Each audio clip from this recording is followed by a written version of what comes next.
Howdy. Oh, it's Sunday night. Kids are in bed and asleep. I have a little bit of time to get some finishing touches done prior to pushing out my box set tomorrow. So I wanted to just go live for the fun of it. Because I can. What is going on here? There we go. Cool. Cool. All right. All righty.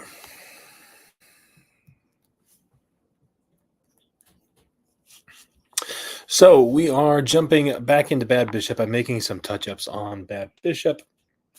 Of course, this is a 9-book box set. I wrote these books back in 2018, 2019, although technically wrote the first book as a short story, a short story that was part of the first book, not even the complete first book, back in as far as 2014. But it's not even really the same book anymore. It's been it's like what is that the ship of Theseus, right? At some point you remove so many pieces from the ship and replace them that you have eventually replaced every piece of the ship. Is it the same ship anymore? The same thing goes with books, in my opinion. Same thing goes with books, because you will go in and edit and make changes, and inevitably you do that for long enough, it's not really the same book anymore. But that's okay. It's kind of like how it's supposed to be, to a degree. So not a problem. I need to share my screen here.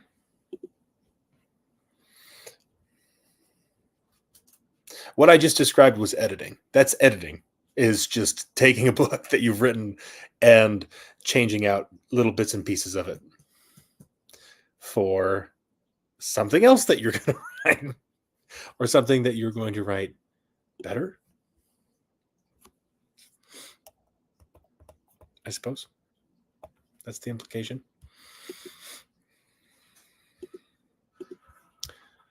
We will do that. That's the screen. It's going to be wonky for a second. I still do not have my new setup yet. I'm working on getting a second monitor so I don't have to do this share my screen nonsense and have it look crazy, but bear with me. All right, that was pretty smooth. This is actually something I just wrote. Oh, rats.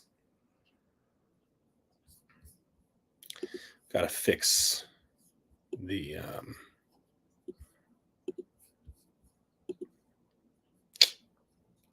should have this one. Hey, yep, you get to see my StreamYard. Isn't that awesome? That should be better now. I should be a little bigger. Yep, I'm going to get that fixed so I don't have to do that anymore, because it's kind of annoying to have to do that. I really don't like having to do that, but it is what it is. Okay. So this chapter here needs a rewrite. I think I mentioned this on the last stream. Woo! Grabbed the wrong thing. Yeah, this first part here, even, I don't know how much of this needs to remain, or if this just becomes part of the end of the last chapter, which I don't often do that. I don't often change points of view in the middle of a chapter. Obviously, if I did, I would do it with some sort of separator to make it clear that you are jumping into a new perspective here. don't really do that. If I'm going to hop over to someone else, it's usually going to be a new chapter. I don't know if I should make an exception for that here or not, but this whole funeral scene needs to get scrapped. It is the majority of this chapter, and I don't feel good about it, so I'm going to rewrite it. A lot of authors will say you should never go back and rewrite your books. You should never go back and edit them. And that George Lucas is the number one example that's always given. Don't be George Lucas, is what they say. And I totally get it. I totally get it. Why that's the advice people give. You want to move forward. You absolutely want to move forward.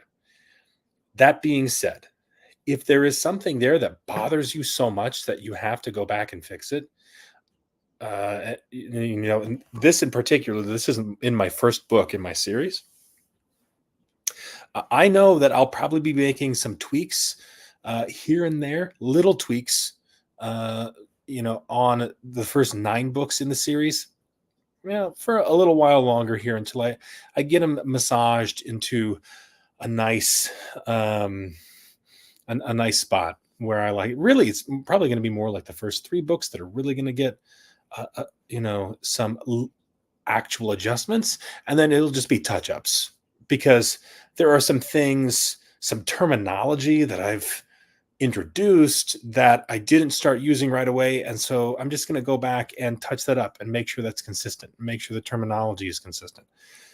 It's things like that. So it's not even like I'm going back and rewriting a whole ton of chapters. There's 2 chapters here that need to be rewritten, and really one of them has already been rewritten, and that's this chapter.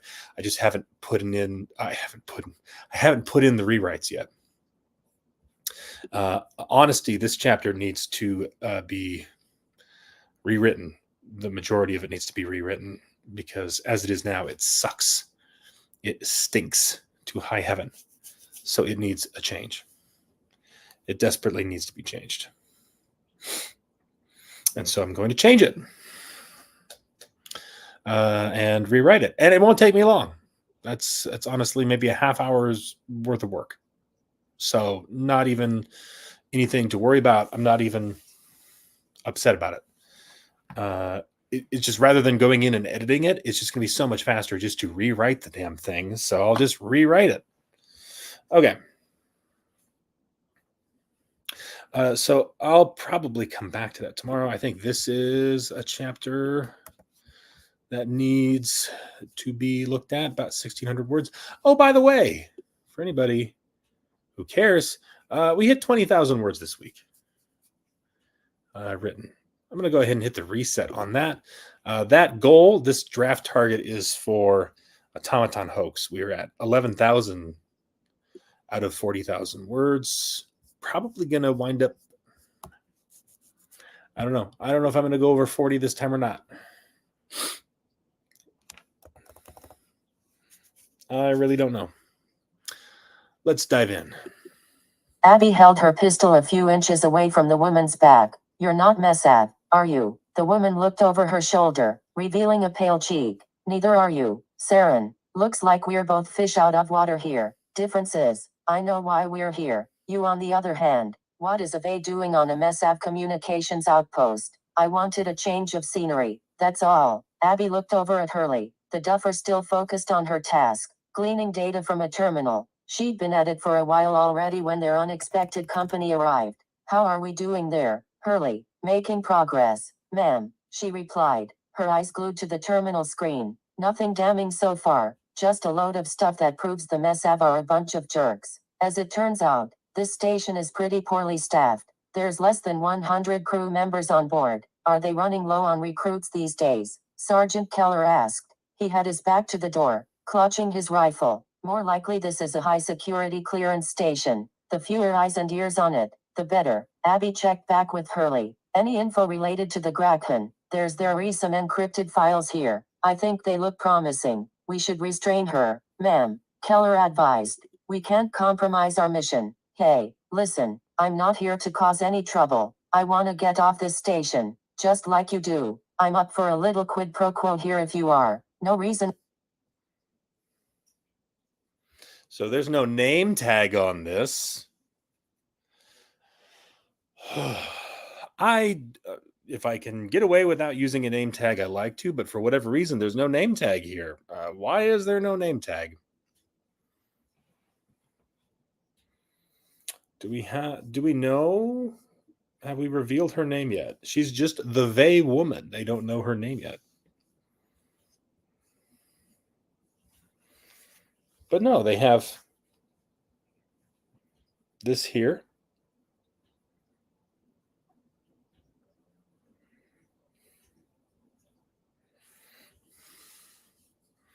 So this is being mentioned. Her name is being mentioned here because omniscient narrator.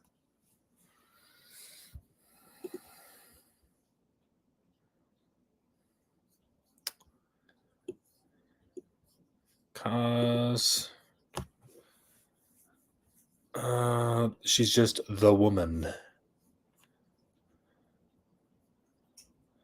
We'll say the they woman's back. The they woman was what we'll call her. Hey, listen. The they woman started. I'm not here to cause any trouble.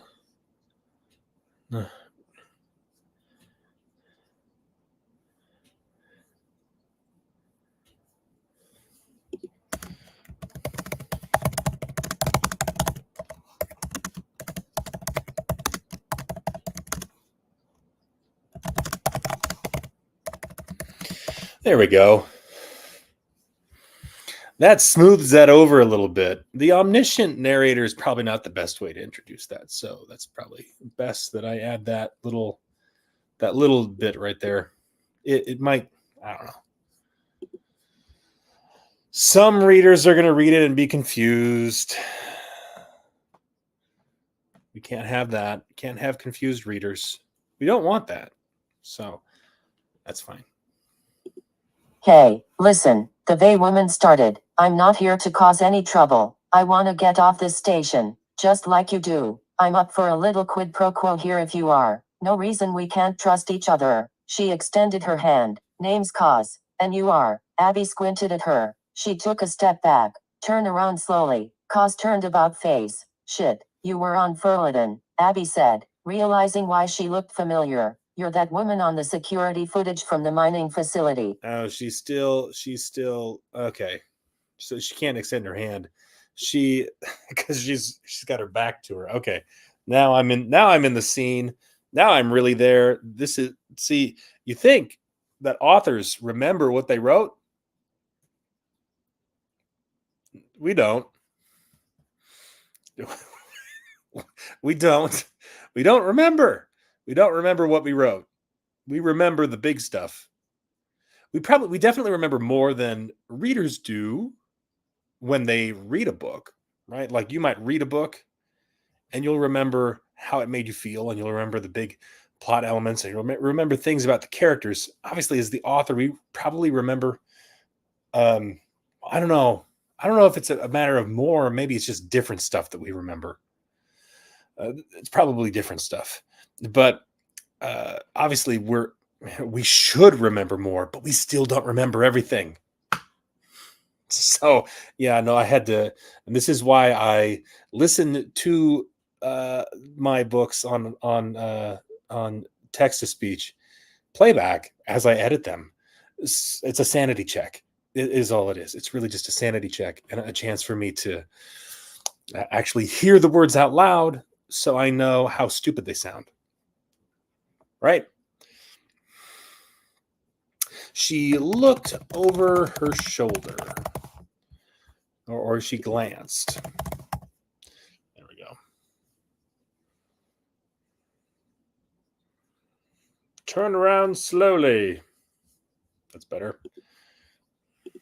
Abby squinted at her. She took a step back. Turn around slowly. Cause turned about face. Shit, you were on Furladen, Abby said, realizing why she looked familiar. You're that woman on the security footage. This is not enough to explain why she's of all the of all the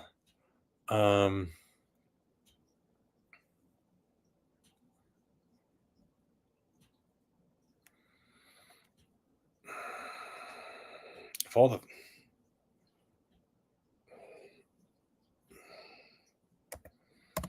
Maybe that with the ellipsis is enough. I don't feel good about it.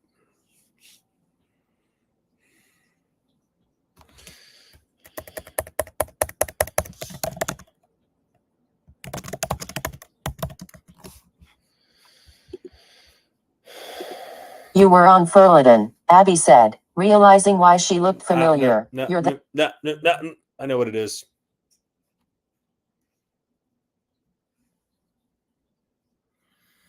I know what it is.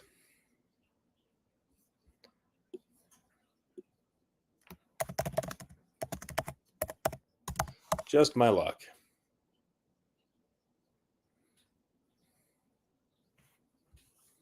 That's better. You were on Furladen, Abby said, realizing why she looked familiar. You're that woman on the security footage from the mining facility. Cause, right? I looked you up. You've got a pretty big bounty on your head. You sure that's me? Don't we they all look alike to you? Though, I mean, you Saren do to me. Abby ignored her, keeping her pistol steadily aimed at the fugitive in front of her. Any progress, Hurley? We're coming up on our deadline. Give me a sec. Yeah, we don't need that. Those filler words. We don't need them. Get rid of them. Abby ignored her, keeping her pistol steadily aimed at the fugitive. Any progress, Hurley? We're coming up on our deadline. Give me a second, Hurley said. She punched a few more keys, then froze. Her jaw hung open. Lieutenant, this is big. Spit it out. I'm downloading these files right now, but just from the brief look I've had at them, it looks like... I can't believe this. It looks like these are comm records between this station and a Graken ship. She turned her eyes away from the screen for the first time since she'd started. They really are colluding with the Graken. This is all the proof we need right here. That's great, Ensign. Now if you could hustle, that would be nice. Abby thought through her next move. She motioned toward Sergeant Keller. Tie her up. What? No. Hey, I said I wasn't gonna cause any trouble, and I meant that. Hurley shot up out of her seat with a detastic in hand. I got it. I got all of it. Abby eyed Cause as Sergeant Keller took hold of her. We're leaving. Wait, you can take me with you, Cause said. You can take me as a prisoner. I don't care. Anything is better than being on this off-forsaken station. Keller tied her up quickly and secured her to a desk. She wasn't going anywhere. Abby went to the back corner of the room and lifted the floor panel they had come up through. She let Hurley in first, Keller following after. You don't have to do this. Come on. You Saren are supposed to be honorable, right? Abby sneered as she started down through the open floor panel. You can't cash an honor you don't have. Zip-tees. It's zip ties.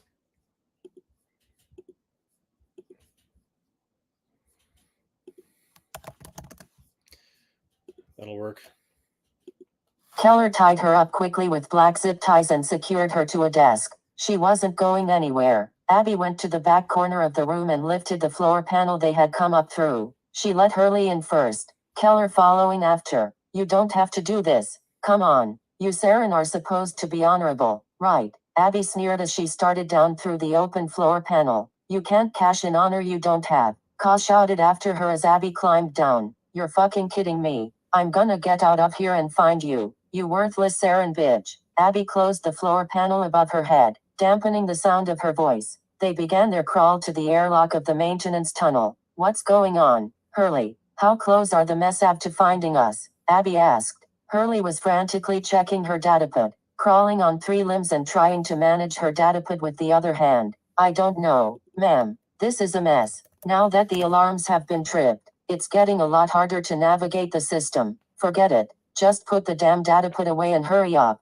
When they arrived at the airlock, they went through quickly, leaving the ship's artificial gravity and floating to the hatch they'd first entered by. The shadow was gone. What the fuck? It hasn't been an hour yet, has it? No, ma'am, Sergeant Keller replied. It's just past 40 minutes since we entered the station. Perhaps they were spotted, or got spooked and jumped away. Abby looked closer, peering out into the blackness of space. No, they didn't jump away. They got caught. Abby was proved right as a piece of the shadow drifted by the outer airlock door. What do we do now? Hurley asked. We have to get this data back to the Intrepid. Abby took a moment to think, but their best option was one she didn't like. Pull up those schematics again. Where is the docking bay? Hurley scanned the schematics on her datapad. The docking bay access is pretty close to where we were before, ma'am. We could retrace our steps, but I don't think this is advisable. We could get to the docking bay, but there's no guarantee we'd be able to get out on a ship. Abby straightened. You let me take care of that. Let's go. They retraced their steps, back through the maintenance tunnel, through the airlock, into the crawl space between the floors. The combined stress of the gravity, the heat, and the confined space was starting to get to her. She shook herself in an attempt to clear her mind, regain her focus, but the pressure wasn't going to let up just because she wished it away. Hurley crawled ahead a few paces, then stopped, double-checking her datapad. We're underneath the docking bay now, ma'am. What do they have that we can fly out of here? Something with at least a mid-range jump drive. I don't want a puddle jumper or it's going to take us forever to get back to the rendezvous point. Looks like there's a long-range transport in Bay 12. It's a dignitary transport. Jump capability of 9.5 light years. Ma'am, perfect. They went a little farther until they were under Bay 12. Their salvation just a few feet above them. There was an access hatch directly below the ship, and Abby did the honors, lifting it ever so slightly up off of the docking bay floor. Keller advised, the docking bay doors are closed. Ma'am, the whole room is pressurized. Getting out would take. Red lights flashed. Alarms sounded. Abby ducked down, lowering the plate back into place. Shit, we're screwed. Keller raised a hand. Wait, do you hear that? What sounded like a dozen MESAV soldiers swarmed the docking bay, but they weren't coming anywhere near Bay 12. How well did you tie her up? Abby asked. She opened the hatch, taking another look. She spotted Kaz on the other side of the docking bay, a pistol in one hand, and a hostage in her other arm. The MESAV soldiers were trying to corner her. Abby slid the hatch aside and pulled herself up underneath the ship. It's now or never. Move. There wasn't quite enough room beneath the ship to stand upright, making it hard for Abby to get her bearings and determine which end of the ship was which. Just give me 1 second, ma'am, Hurley said, at work on her datapad. The main hatch of the shuttle opened, a ramp extending down to the floor. Nice work, Duffer. Now hurry before a loud metallic paying went off nearby. The sound of a bullet striking the metal hull of the shuttle. The MESAV had spotted them. Abby took cover behind one of the landing gear, the soldier on the opposite leg. Hurley, get in the shuttle and charge up the jump drive. Hurley scurried to the ramp, Abby providing her cover fire. Before he could give assistance, a bullet struck Sergeant Keller in the head, shattering his helmet's visor. He fell limp to the floor. The MESAV soldiers advanced, and there was no sight of Kaz now. Off. If there was ever a time to prove you existed, now is it. Abby fired a few deterring shots toward the MESAV to slow their advance. The hum of the jump drive soon reverberated through the metal floor beneath her feet.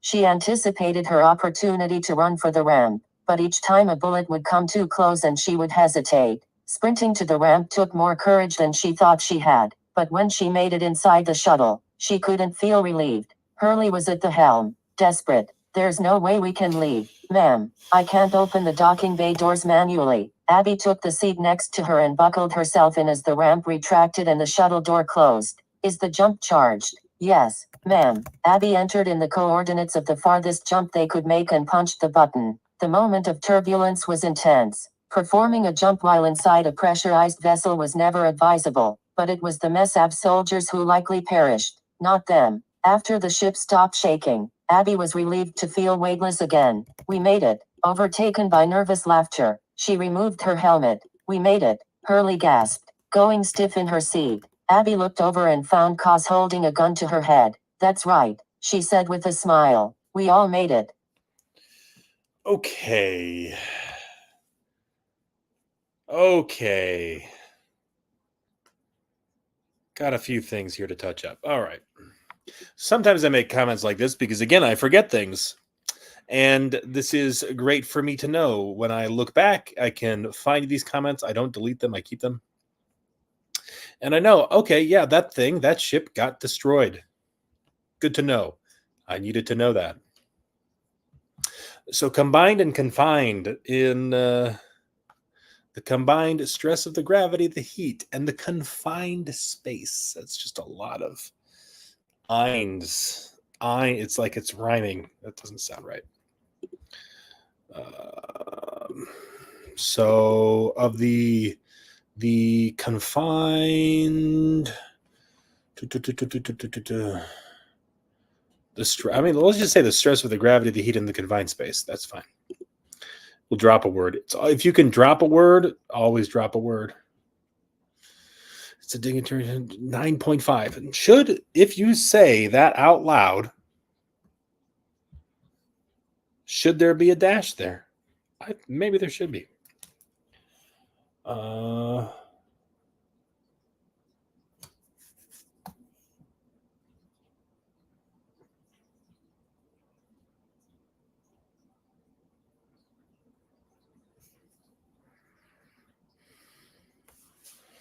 1.5. No, 1.5. There's no dashes. Okay. 9.5 is accurate. Cool.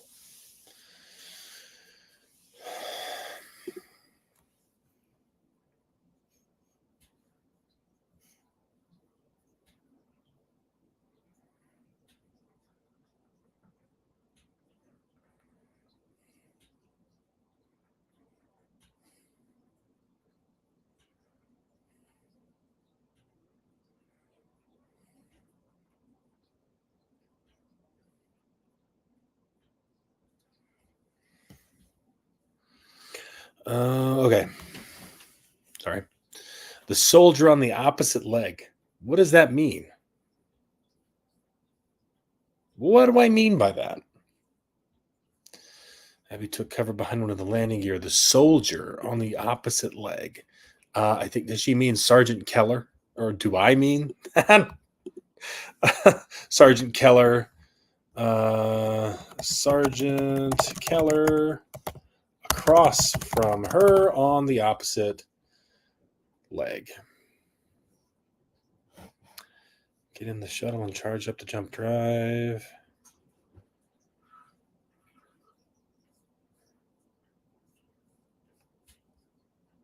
Okay. This right here. This is something I don't do anymore.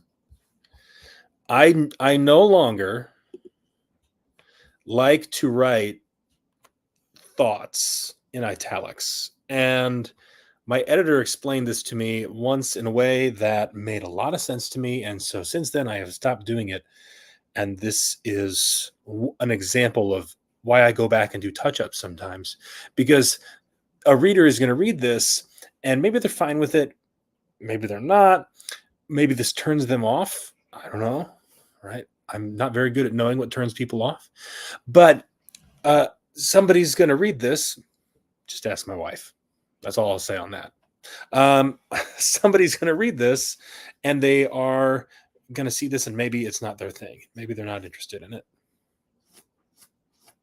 You know? And I don't do it anymore. So why run the risk? So I need to rephrase this. The narrator essentially can speak the thoughts of the point of view character. You don't need to hear the point of view character's thoughts. The narrator can express them directly. And that's not every author's style, but that's my style. So I would rather express the author, express the character.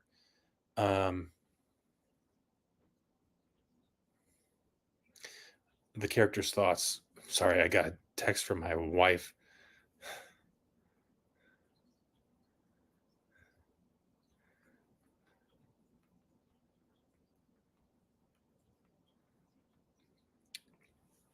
Okay. So I would much rather consolidate this into something, into exposition, but it is exposition because the narrator can still phrase it in a way that is relatively the narrator can still express it even if it's in exposition in a way that is not robotic, right? So let's remove the comment first. So what all we would do, so instead of addressing auth here, right?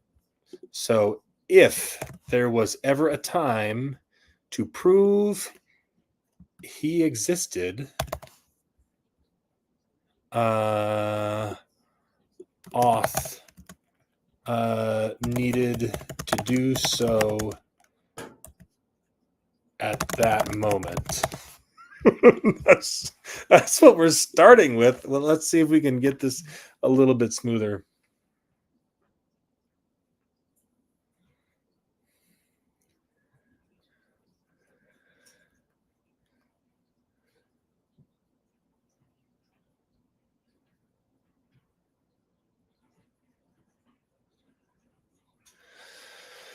Okay, if there's ever a time to prove he existed, auth had better auth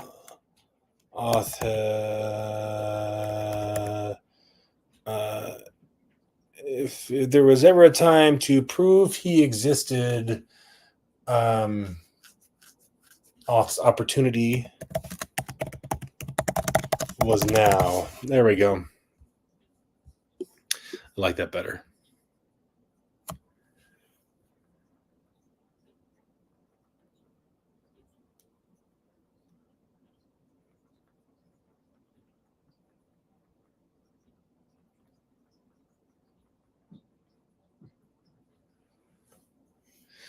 Okay. Yeah, okay, this one. Oh boy. Zoom out. This is just so, it's word soup.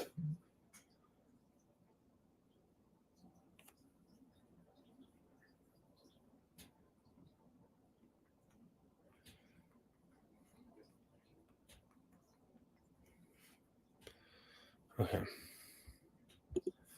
She anticipated her opportunity to run for the ramp. But each time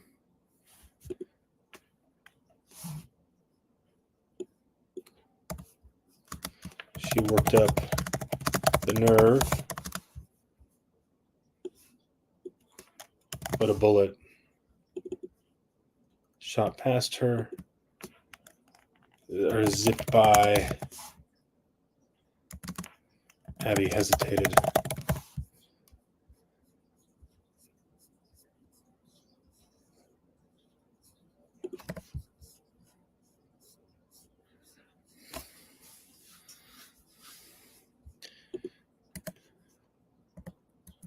Deep breath.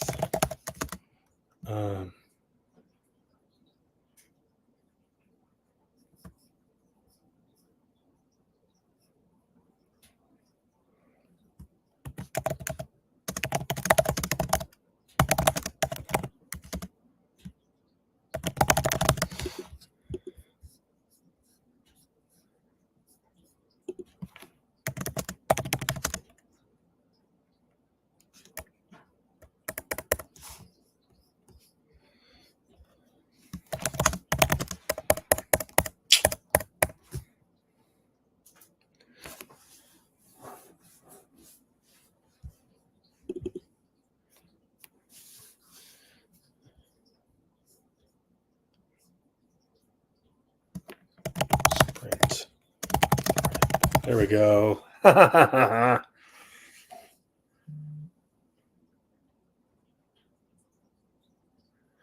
Oh, are you kidding me? Shoot.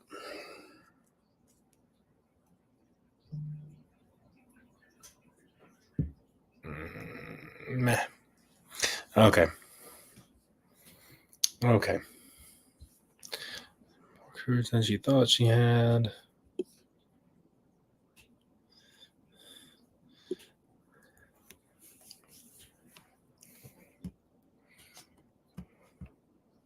She made it.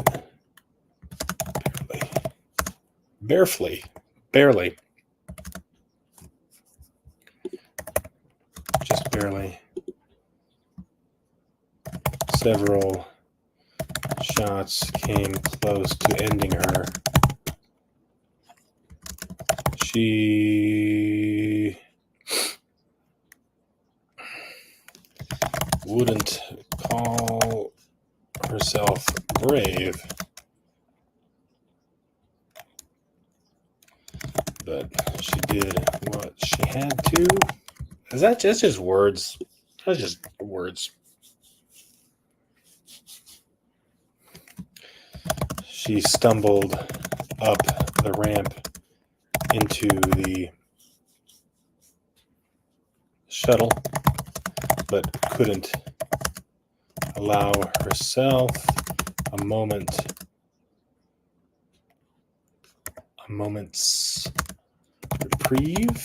reprieve, a moment to feel, I'll just say a moment to feel relieved. Sometimes you just put the words out there, even if they don't make sense. Okay, that's better. Farthest jump they could make, and punched it. What?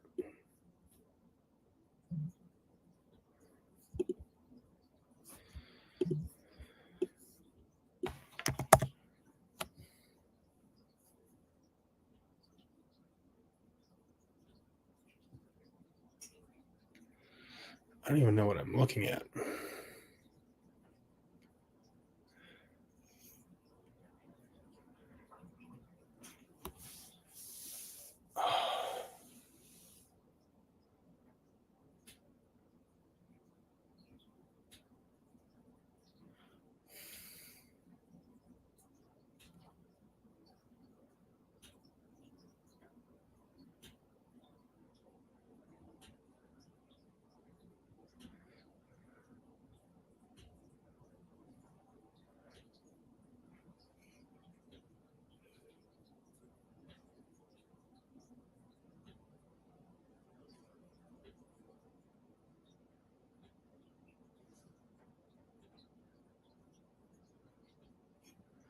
Okay. I don't know what that is. When your wife sends you stuff in the middle of your live stream, that's what happened here. We're likely to have perished, but it was in the soft. Okay, performing a jump while inside a pressurized vessel was never advisable.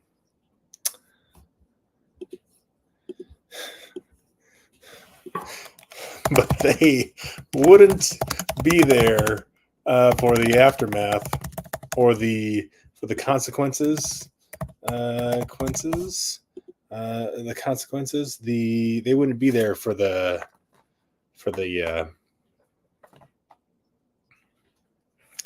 I don't know the consequences. It sounds good to me. After the ship stopped shaking, Abby was relieved to feel weightless again. Okay. Oh boy. En passant. Okay, this one's good. Oh boy. Not super long here. The gun was still in Kaz's hand, unwavering. Abby couldn't detect even the slightest hint of conscience in her eyes. She was more than a wanted fugitive. She was an experienced killer. Are we ready for the next jump? She asked. Abby looked down at the console. We can't charge up for another 5 minutes. Beside her, Hurley was still a mess, fidgeting in her seat and sweating. Ensign, can you run a diagnostic on the life support systems, please? Abby asked, trying to give her something to do. Life support was fine. She'd checked it herself 10 minutes ago, but she couldn't let Hurley lose it while there was a gun pointed at their heads. It looks like. Hurley licked her lips, nearly choking. All clear, ma'am. Abby smiled. Good. Kaz sighed. Really? We made a deal. I drop you off at Jadarna. You let me leave. No questions asked. Why are you still so nervous? Maybe if you weren't holding us at gunpoint that would make your diplomacy shine through a little brighter. Abby sneered. I'm fair, but I'm not a fool. You're military. You should know how this works. It's simple math. You have a gun. I have a gun. 1 + 1 = 2. Abby laughed. You're not seeing my point. I mean, I'm glad to know that they has some sort of education system, but, Ka shoved Abby's shoulder. Shut it. I'm doing you a favor here, Spitfire. If Abby had a credit for every time she'd heard that nickname, without us, you would have never gotten off of Nerith. Abby replied. You'd be incinerated by now if it weren't for us. To her surprise, Kaz didn't reply, just stared back at her blankly. They waited out the remainder of the jump timer in silence. It was always when they were about to jump that Kaz seemed to get nervous. Don't try anything, she warned. I've got nothing to lose in capping both of you and turning this little puddle jumper around. And if you turned it around, where would you be going? Back to Nerith? But Abby knew it probably wasn't wise to probe. She kept her head down, hands on the controls, and dialed up the jump. A few light years of space flashed by them in an instant, and the jump timer restarted. Abby checked the charts. One more jump until we reach Jadarna. Cooldown time will be the same, but we won't need as much of a charge. It's only a short hop. She eyed Kaz, who was looking off into a corner of the shuttle with some discomfort on her face. Are you all right? Kaz snapped a glare back at her. I'm fine, but the way she held herself betrayed how uncomfortable she was. Abby looked back at the controls in front of her. She tried to broach the subject as benignly as possible. You know, if you need to go to the bathroom, feel free. How long do we have to charge? Kaz asked. Abby nodded at Hurley. 30 minutes for cooldown, and 17 minutes for jump charge. Hurley answered. A little under an hour. That's a long time to wait. Kaz shook her head. No, I don't trust you. You can't fool me like this. Do I look like an idiot? Abby rubbed her forehead. She held up one hand where Kaz could see it, and with the other removed her pistol from her belt. She dangled it out to the side with her thumb and forefinger. What are you doing? Hurley asked, distraught. Take the clip out of your gun. Kaz, I'll take the clip out of mine. You take the guns. I'll keep the clips. Sound fair? Kaz hesitated. You first. Abby nodded, removed the clip and tossed the weapon on the floor. Kaz did the same after a moment of hesitation, handing Abby the clip and taking both pistols with her and rushing into the latrine. What were you thinking? She could have shot you, Hurley exclaimed. She could have shot me. Abby grabbed Hurley firmly by the collar. Sometimes, Hurley, shit just has to happen. I don't want anyone more agitated than they need to be. Understand? Hurley nodded. Whatever happened in the latrine did not happen fast, nor did it sound pleasant. When Kaz emerged, she looked relieved and carried a plastic bag in her hand. Don't ask. Abby nodded, though she couldn't resist wondering. Was this something that they did often? She hadn't been around them enough to know for sure. When they exchanged clips and pistols, Abby was at least assured to see that Kaz didn't turn the pistol on them again, holding it at her side instead. It was an improvement, if only a small one. The monitor beeped. It hasn't been that long, has it? Kaz asked. How long was I in there? No, that's not the jump timer. Abby examined the console, unfamiliar with the MESAV layout of the controls and monitors. There's something on our radar. It's at the edge of our range, but it's big. It took a moment for the radar to recognize the signature of the vessel. It's a MESAV Vanguard. Shit. Kaz spat. All right.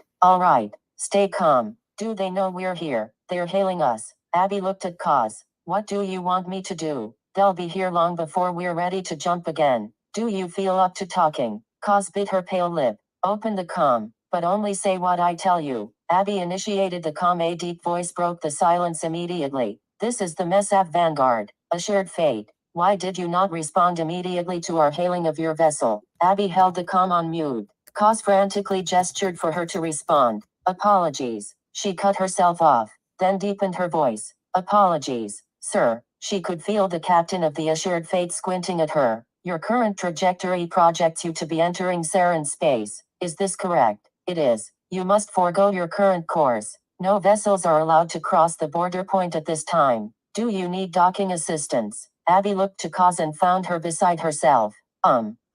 No, we don't need, assistance. Thank you. We will be on our way. Kaz grabbed the comm from Abby's hand. We have a security code. The MESAV captain on the other line was silent for a moment. What is your security code? Kaz spouted off a random series of digits, answered a series of questions, and recited a MESAV oath. Abby was wondering when she would have to sing and dance, but when she'd finished, the captain on the other side of the comm had changed his tone. My lady, I apologize, the captain replied. We will allow Her Royal Highness safe passage through this sector. Thank you, Kaz said. Setting down the comm, Abby looked at her sideways. What the hell was that you just pulled out of your ass? Her Royal Highness, believe me, it's not what you think. Okay.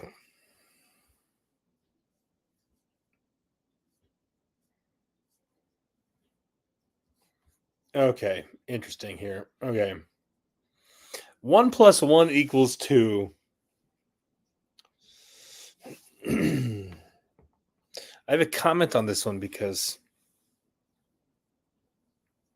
on the planet Vey specifically, it's kind of an Orwellian society. So by today's standards, maybe a normal one. And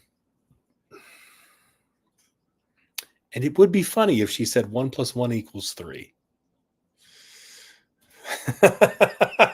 And like pointed at, it'd be funny. And then it makes this comment seem sarcastic. So, I mean, I'm glad to know that that I guess that there's an education that the schools on Vey are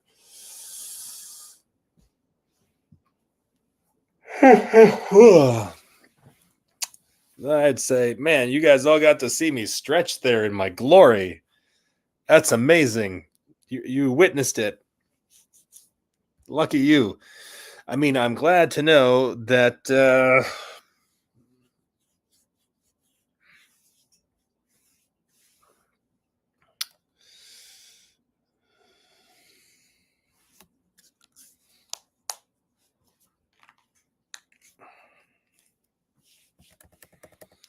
they educated you on Vey, but that's kind of as close as it's going to get. Oh, the nickname. We mentioned a nickname earlier, a few chapters earlier. So saying nickname again just seems odd. So for her had been, for every time she'd been called that, she's a redhead. And a true redhead, not one of those auburn redheads, like an actual redhead.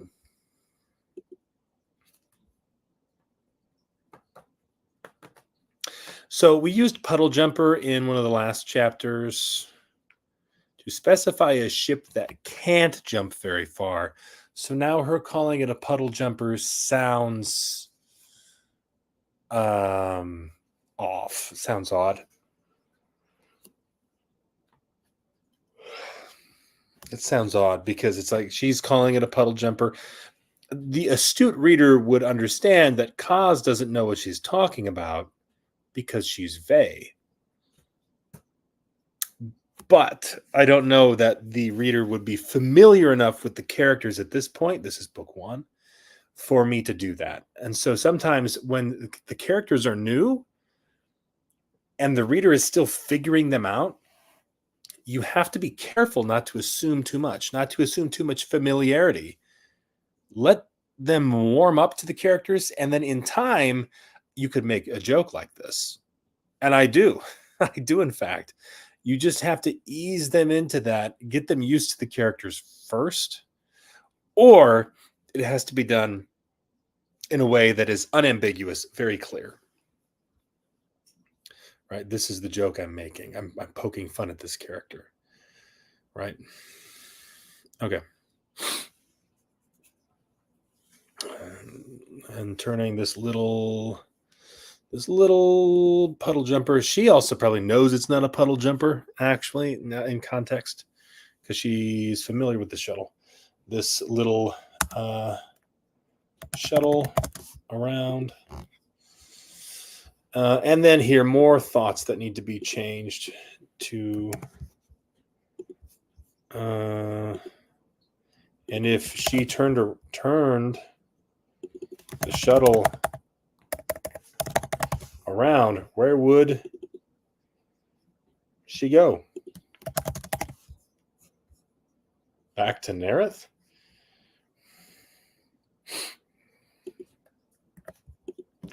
Abby was curious,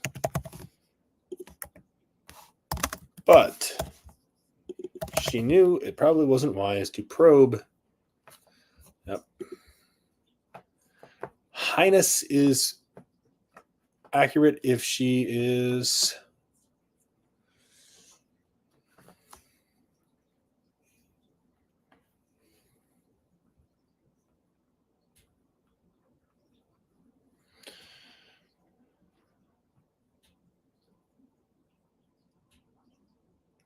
Huh.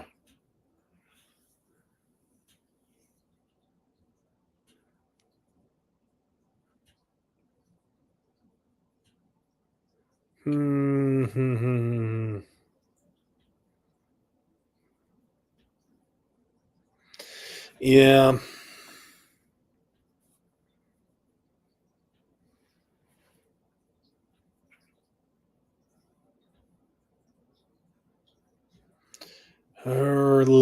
I think this needs to be changed.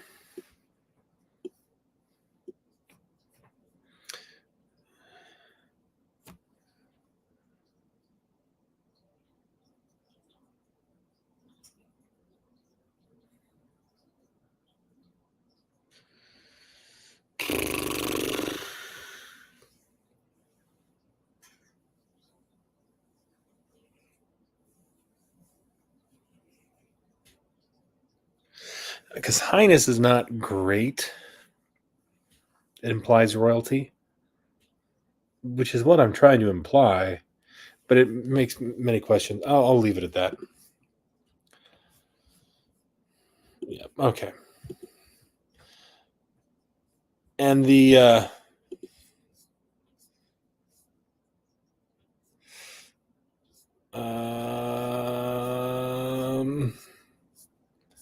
yeah, there's this whole scene where she's going to the bathroom, to put it plainly. That's the title of the chapter. En passant, which means in passing. Kaz had a data stick that she ate. She swallowed it earlier to keep it away from the guards. And now, well, it's passed. If you're watching, please leave the stream a like and subscribe. I am an author of a science fiction series called Scions of Oth. I'm in the middle of editing, and that's what I do on some of these live streams. So if you stop by, say hello in the comments, and yeah, let me know you're here. I just have to say that periodically, I suppose. So anybody rewatching these streams, as painful as that might be for some of you. Okay.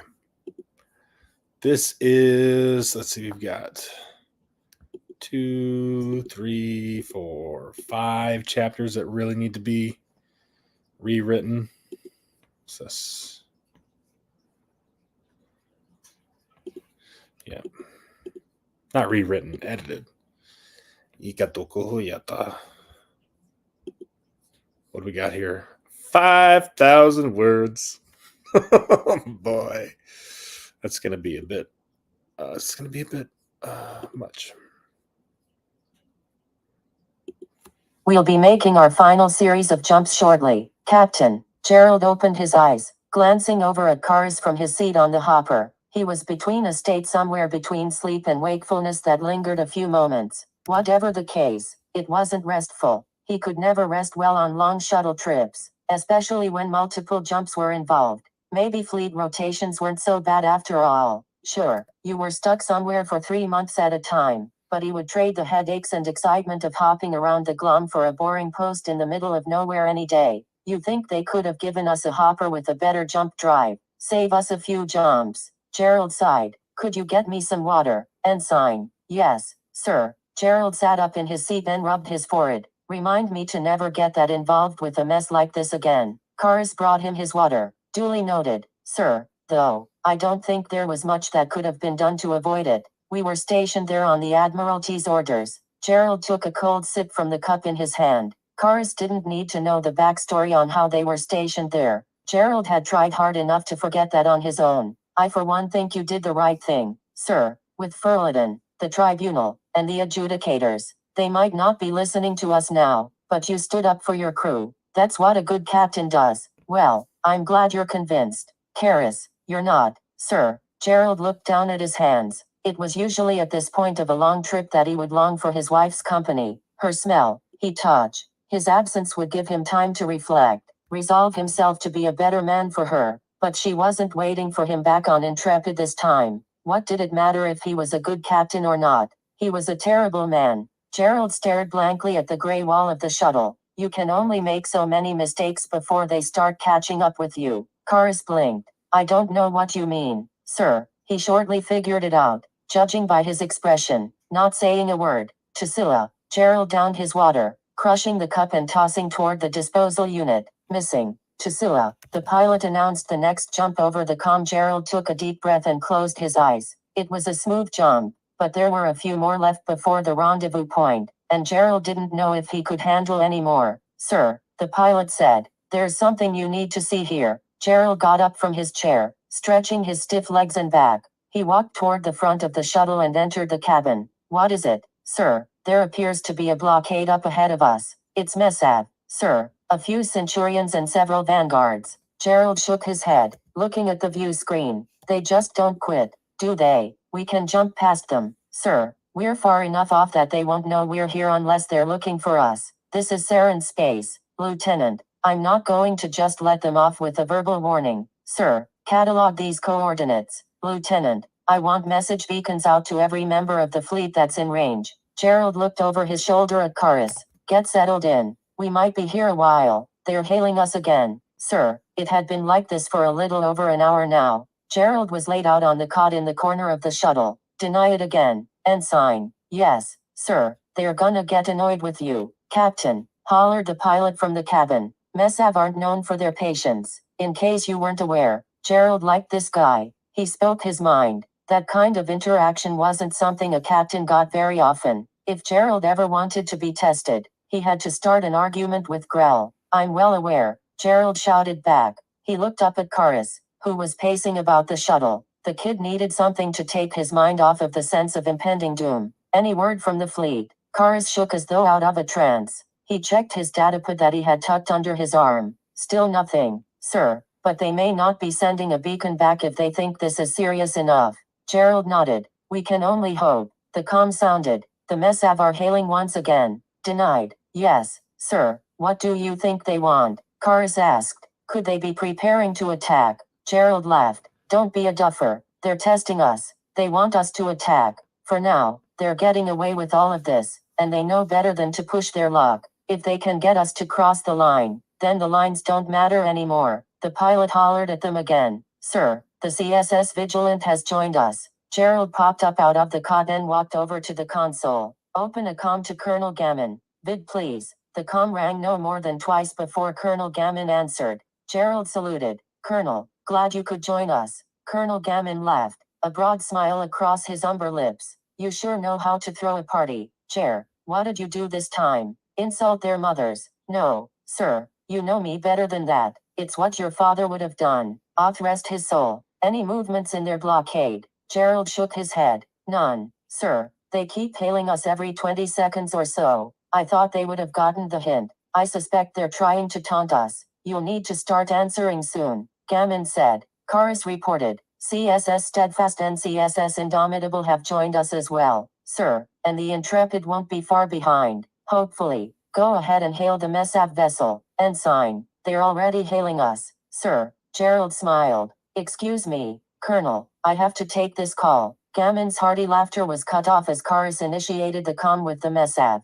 Gerald knew he had to get the first word in. This is Gerald Lucas Norim, captain of the CSS Intrepid. You have formed an illegal blockade in Saren space. You are advised to stand down and return to Messav space at once. Ah, I finally get to speak with the fabled Captain Norim, the Messav replied over the comm. This is Captain Obger, servant of Nebunar the Great. Your battlecruiser attacked my Centurion battlecruiser, last rest, not far from here. In fact, what claims do you have to sovereignty of your own territories if you do not respect ours? From what I've heard, your vessel tried to take my crew into custody. Captain, unlawfully I might add. The attack was in self-defense, just as the response from our fleet will be if you continue to be obstinate. Now stand down. The comm was silent on the other side for some time. Gerald watched the view screen. Silence meant one of only two possibilities with the Messav. The blockade is breaking off, sir, Kara said. They're charging jump drives. I knew it. We called their bluff. Gerald shook his head as the first of the Messav vessels disappeared. Prepare a report of this for the adjudicators. Aye, sir, Kars nodded. As the last of the Messav battlecruisers had gone, the comm sounded again. It was the Vigilant again. Gerald answered and Colonel Gammon appeared on the view screen again. I think you scared them off, Colonel. It would seem so, but the Colonel wasn't relishing the victory just yet. I'm glad we received your message beacon when we did, Captain. I was planning to rendezvous with your ship, assuming you were there. Gerald found that curious. Is something the matter, Colonel? Gerald's thoughts raced. Had the adjudicator sent him? But Colonel Gammon smiled, perhaps sensing his trepidation. Nothing to worry about. We just have some things to discuss, you and I. He paused a moment. And I have a guest aboard my ship that wants to speak with you as well. And who might that be? Prince Ebener. Okay.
There we go. Clean that up a little bit.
What's this? Who's he talking to?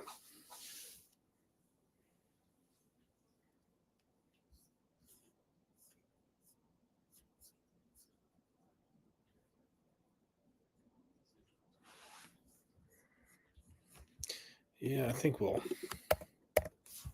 cut that.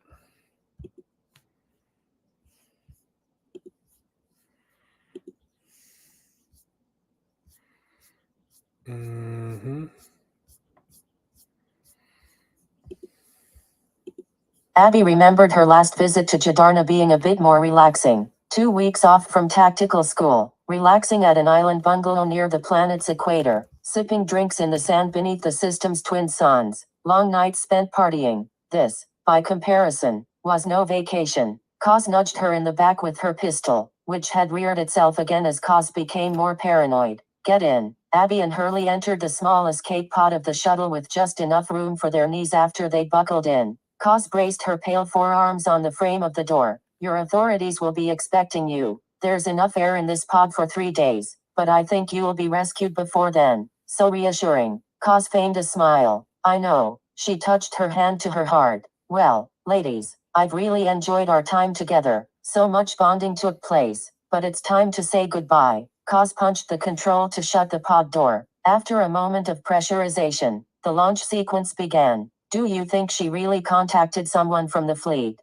Hurley asked. She could be lying. Abby took a final glimpse at Kaz through the glass. No, she's not that kind of scoundrel. The pod jettisoned. For a moment it was as turbulent as a jump, but then it was smooth sailing. Abby watched the Mesav shuttle become smaller and smaller through the little glass window on the pod door. Then it jumped away, the ship appearing to cave in on itself for an instant before disappearing entirely. Hurley sighed, seeming relaxed for the first time in hours. I hope that's the last we see of her. Me too. Hours passed before the promised help arrived. In that time there was nothing to do but sleep. Abby was awakened by the beeping of the comm. Anyone alive in there? This is the Defiant speaking. Does anyone copy? Abby frantically grabbed the comm, waking from a nightmare in which they'd become stranded and forgotten. Yes, we're here. Everyone is in one piece. Glad to hear. We'll be picking you up in no time. The Defiant approached from above the pod and released a gaff and cable to tow them in. Defiant was a night-class ship,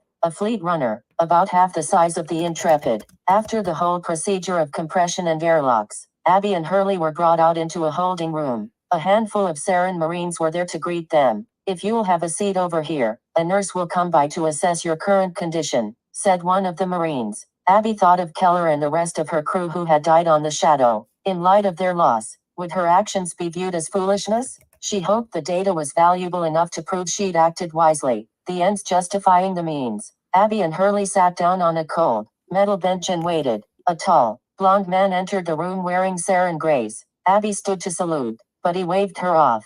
I'm no captain, ma'am, just a lieutenant. Colonel Redder sent me here to debrief the two of you. I understand, but I would much rather debrief with my own captain, if you don't mind. And who is that? Kaz must not have told them much. Captain Norim, of the CSS Intrepid. Our mission was sensitive, to say the least. The lieutenant wiped sleep from the corner of his eye. The colonel will still want a debriefing, and I can't just make this up. Should I get her down here herself? Abby sighed. Fine. By some kind of miracle, the colonel arrived before the medical staff. Abby wondered what would have happened if they'd been injured. Colonel Redder was a shorter woman, late 40s, her faded blonde hair cut to her jawline. Nothing about her looked particularly impressive until Abby spotted the medals on her breast. She must have seen some action at the end of the Grakan War. She seemed a little young to be so well decorated. Lieutenant Faulkner, I've heard quite a bit about you, Redder said. Hurley seemed to be invisible to her. Abby saluted. Ma'am, we're thankful for you picking us up, believe me, but our mission is highly classified. I outrank you by several magnitudes, Lieutenant, and your captain as well. I decide how classified your mission was. You can start by explaining why we were hailed by a MESAF dignitary transport and why you were left in one of their pods. Abby clenched her jaw. We were on a MESAV outpost, Nerith. One of their hoppers was the only way we were getting out of there, and the Vey woman that was with you, that was pure coincidence. Ma'am, Redder folded her arms behind her back. What the hell were you doing on a MESAV outpost station? Is Gerald committed to inciting war between the members of the GLOM? Actually, ma'am, Captain Norim was not on board the Intrepid when the order was given. His second made the call, and for the record, Messab started this whole thing. That excuse might not matter on the playground as kids, but it sure as hell should matter now, ma'am. Redder's face froze in a persistent glare. At first, Abby thought she had drawn her superior's offense, but it soon became apparent that Redder was impressed. Do you know Intrepid's current coordinates? Redder asked. Yes, ma'am. We had established a rendezvous point. Good. We'll pay Captain Norim a visit. Redder's lieutenant looked down at his datapad, then whispered in the captain's ear. Redder cursed under her breath, then sent her lieutenant away to deal with whatever situation had come up.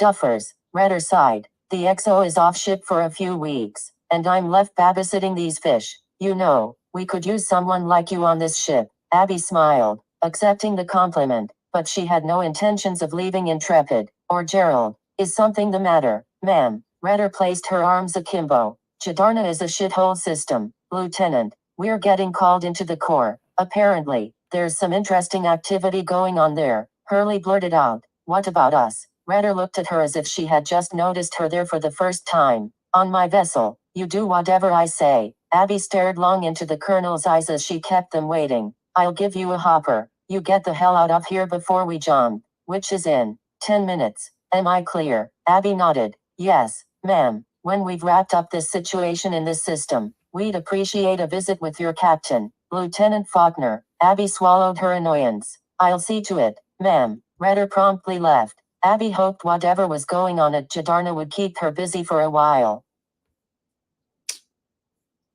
Where is the learn spelling?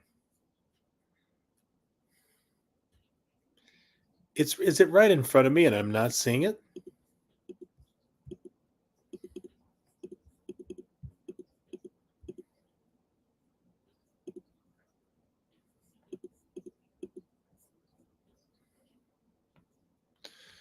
Oh, I've got to do a check spelling and man, never mind.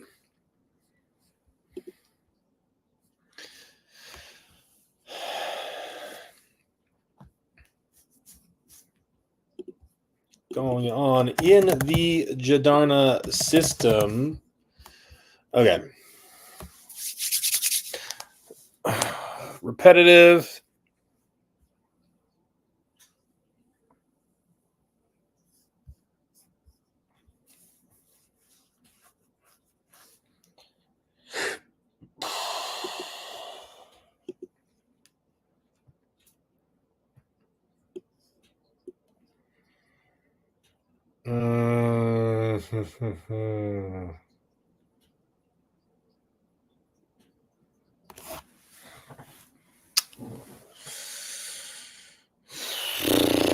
Two weeks off from tactical school.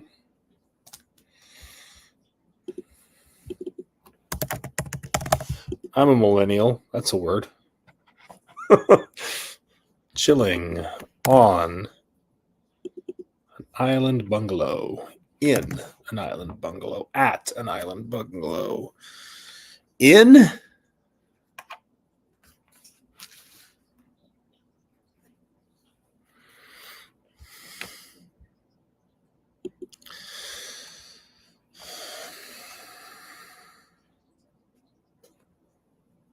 No, this is fine. This is all fine. This is all fine.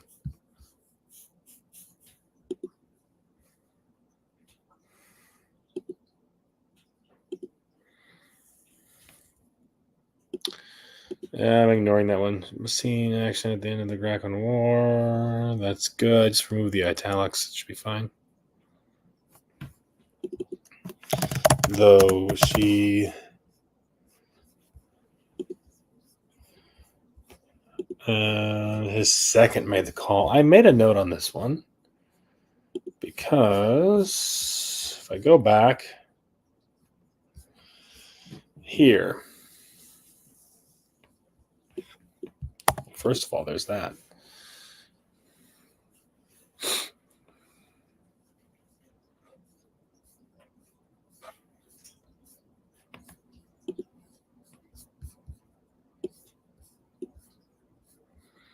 Nope, it's this chapter.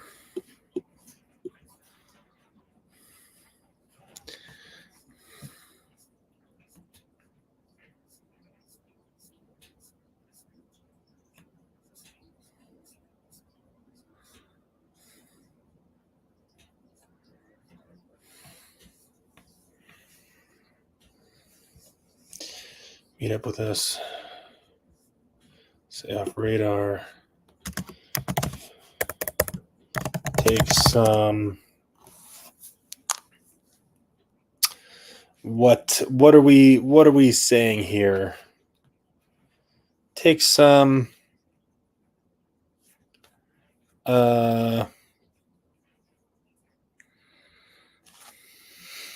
Take some, because it needs to be his idea, right? For them to go in. So. You'll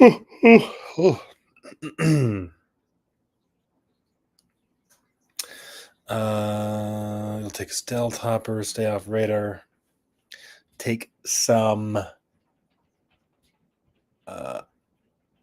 specialized equipment in case you need to get closer look.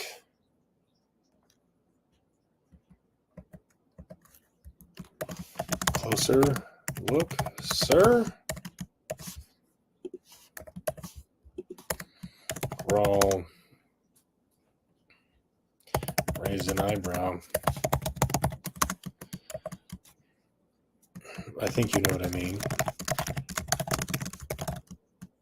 All right. I'll spell it out. Be prepared to board that station stealthily if it means you can get your hands on the data we need. But at least get close enough to snoop on them. Then meet up with us at our rendezvous coordinates. Okay.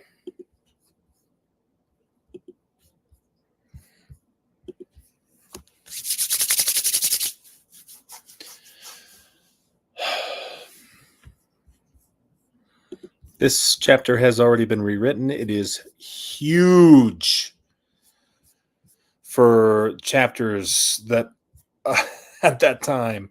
Did I already update it? I did update it.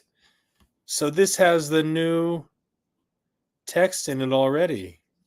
It really blew up this chapter to 2,400. So for it's 43,000 words, and there are 30 something chapters in here. 30 what?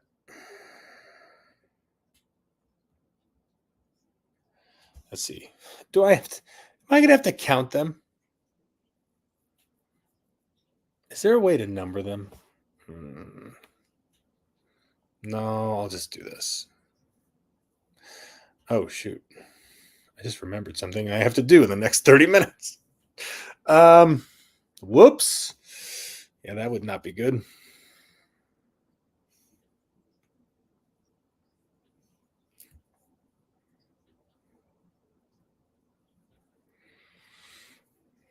$33 chapters.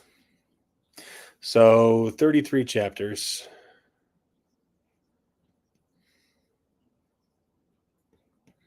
That's an average of 1,300 words per chapter. That's, I was writing really short and punchy chapters at the time. This is closer to the length of the chapters I write now.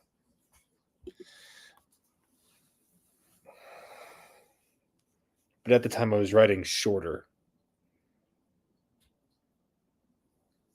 It is what it is.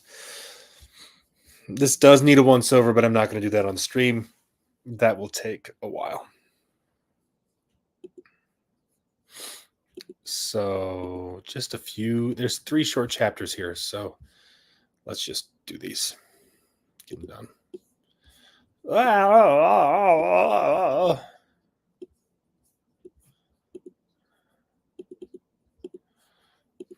I'm sick of docking bays, Hurley muttered as they stepped out of the hopper into the womb of the Intrepid. Nerith, then defiant, and now even coming home doesn't have the same feeling it used to. You know, that feeling you get when you've been planetside for a few weeks and all you want is to get back to your post. I think you're the only one who feels that way. Hurley. Abby went ahead of her through the airlock and they waited for it to close and pressurize. You've kept that data safe, I hope. Hurley smiled, pleased with herself. I wasn't going to let anything happen to this, she said, patting her pocket. They were greeted on the other side of the airlock by Commander Growl. They both came to attention. At ease, Growl muttered. We were beginning to wonder if you'd ever show up. It was an interesting ride, sir. We were wondering, did the crew on board the Shadow return safely? Or even try to contact you? Growl shook his head. We haven't seen or heard from them since the last message beacon you sent. It's safe to assume that they're gone. The certainty of it struck her more than she'd anticipated.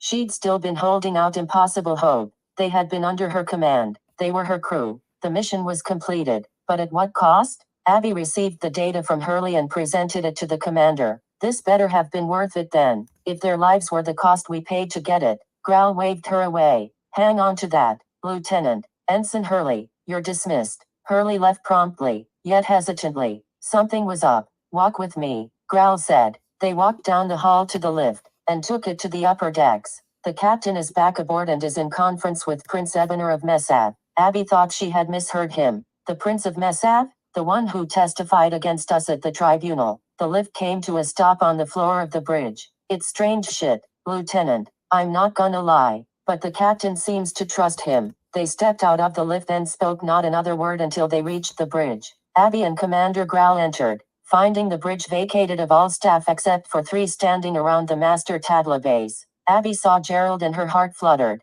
After what she had been through, all she wanted to do was run up to him and hold him, feel his arms around her. She might have, too, if not for fear of rejection and the presence of Messav royalty on the bridge. Gerald introduced Commander Growl, then her, and this is my. He stopped. He glanced at Abby and looked away quickly. This is Lieutenant Abigail Faulkner. She is the one who led the mission to Nereth. The prince grinned. It clashed with everything she would have expected. Your captain and I have been discussing some disturbing information, Eben said. He tucked a lock of dark hair behind his ear. Did you manage to obtain anything useful while at Nereth? I hope so. Abby stepped up to the master Tadla base, setting the data disk down on the screen. In the dim light of the bridge, she could just barely make out the third figure, spotting his crids and body modifications straight away. What is this, Chair? A fucking circus? Gerald touched the data disk, and its data streamed across the screen of the Tadla base. What are we looking at here, Lieutenant? Communications records, sir. I haven't had a chance to look too closely at it, but we should be able to extrapolate locations and ship identification credentials from this data. What's obvious, though, is who the Messav are talking to. Eben flipped through the data with his finger on the screen. Yes, this is it. Every communication between one of my father's captains and the Graken. Too bad the actual messages are encrypted. Can you crack that? I'm sure we can, Gerald answered. What I want to know is what your father is doing here exactly. If he's working with the Graken, like you say, he's being awfully patient. Eben lowered his gaze. That's what I fear the most. I have hopes that my father is trying to avert conflict, perhaps trying to make peace with the Graken for the sake of the Glom. That is what I want this to be. Abby shook her head. Do you really think that's a possibility? Your father has long wanted to seize control of the Glom for himself, and since Laneth has been out of the picture, all he needs is a powerful ally.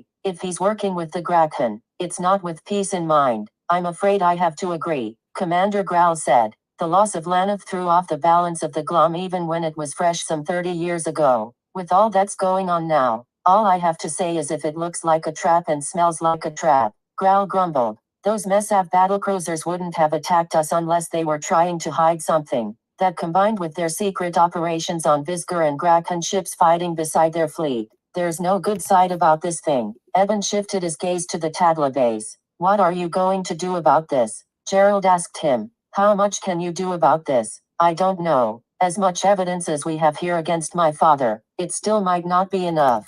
I don't know the Admiralty's role in all of this. It sounded like Tarek and my father were at odds with each other. Gerald raised an eyebrow, glanced at Abby. That does sound like something worth looking into. Eben looked up from the Tadla base, sighing with resolution. I need to return to Messav, that's for sure. If I'm gone much longer, my father will start to become suspicious. I will keep in touch with you as much as possible. Gerald nodded. Commander, would you see the prince to his shuttle? Growl waved his hand. Right this way, Your Highness. The prince and his crimson companion left, leaving Abby and Gerald alone on the bridge. She fished for his gaze, but he eluded her. She could see the guilt he carried. Scylla was haunting him. I'm glad you returned safely, Lieutenant, he said, leaving the bridge. Abby leaned on the master tabla base. The data called to her, but this was the kind of thing that she and Gerald would have done together, at least before. The essential crew began pouring back into the bridge now that Ebener was gone, and Abby realized just how tired she was.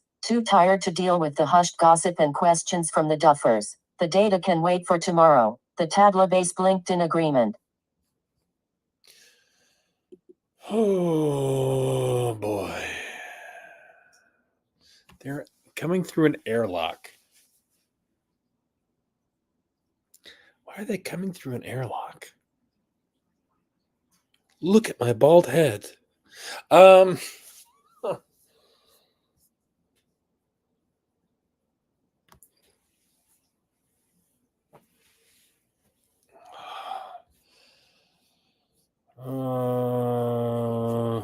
Through the there wouldn't be an airlock there. Through the docking bay doors.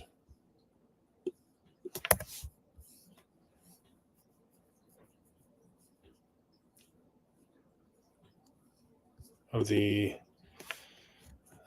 doors by Commander Grawl. There we go. Did the shadow return safely? Nope. They did. Promptly yet hesitantly. Yet, that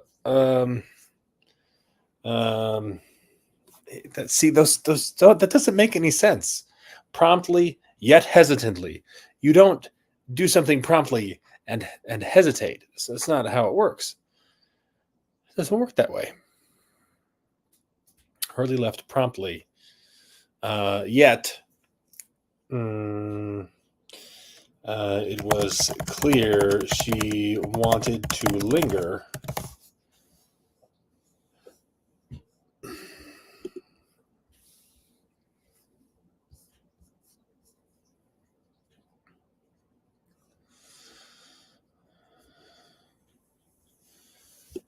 If not for formality.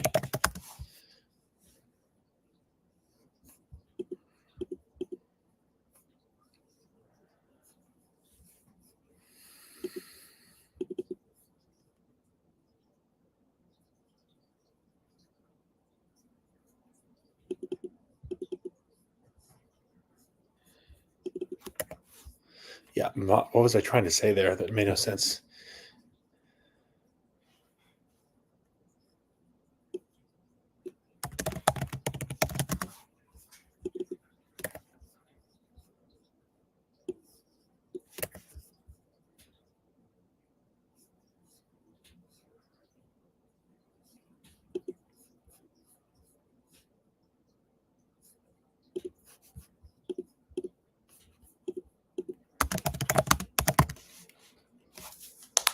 About expected from a Masav prince.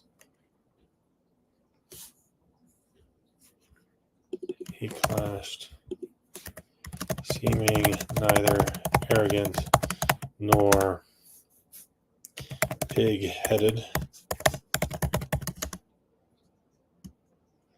He was short, too, for a Masav man, anyway. Your captain and I. What is this?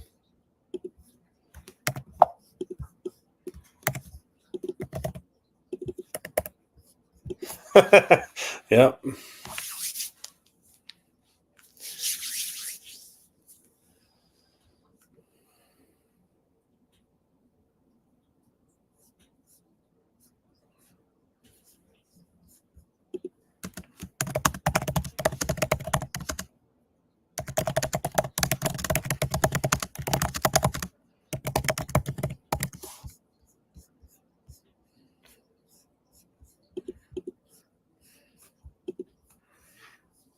Vizgar. So this is interesting. How many?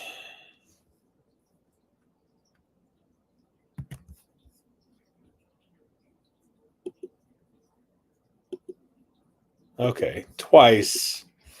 It's not great. I wanted to see how many times I mentioned that planet. So,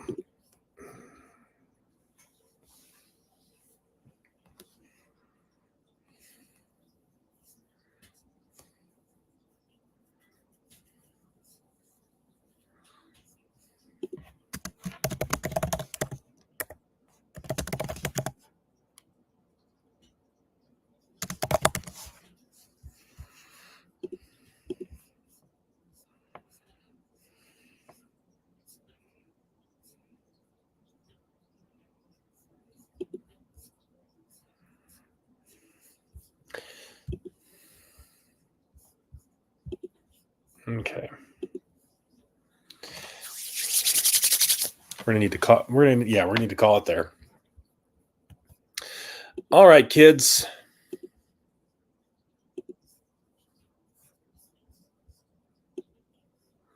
We're going to call it a day.